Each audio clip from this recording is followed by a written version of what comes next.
नमस्कार मित्रों, मैं अभी इस समय विकास नगर और जो हरिपुर कालसी और जौनसार बाबर को जोड़ने वाला एक जो मार्ग या पुल कहिए, उस मुहाने पर उसके नजदीक खड़ा हूँ और मैं बहुत ही यमुना नदी के समीप है।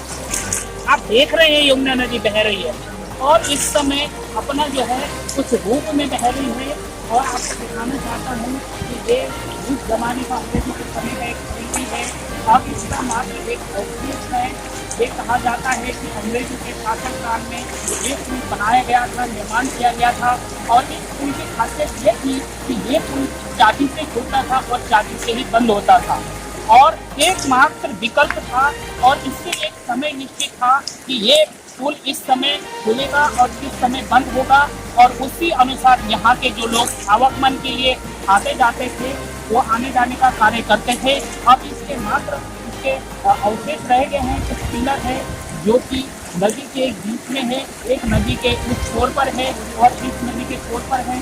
और आपको एक सामने एक नवनिर्मित पुल भी दिखाई दे रहा होगा जो कि अब आने जाने का मार्ग जो है वो साधन है।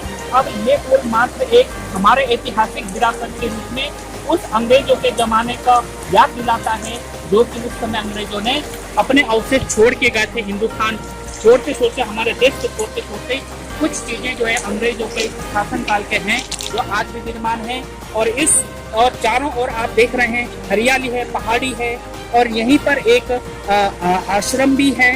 आप देख रहे हैं और यहाँ पर कुछ पशु भी हैं और कुछ ही दूरी पर इस यमुना नदी में स्नान भी कर रहे हैं। और कहा जाता है कि यमुना नदी में स्नान करने से हमारे पापों का, कष्टों को जो है माँ मोक्षदायिनी हर लेती है। और यहीं पर कुछ ही दूरी पर एक शमशान घाट भी है जहाँ पर जो है जो लोग जिन लोगों की मृत्यु हो जाती है उन लोगों को यहाँ पर लाया जाता है। यमुना नदी के किनारे पर उनके शव को जलाया जाता है और उनको गंगा में प्रभावित किया जाता है।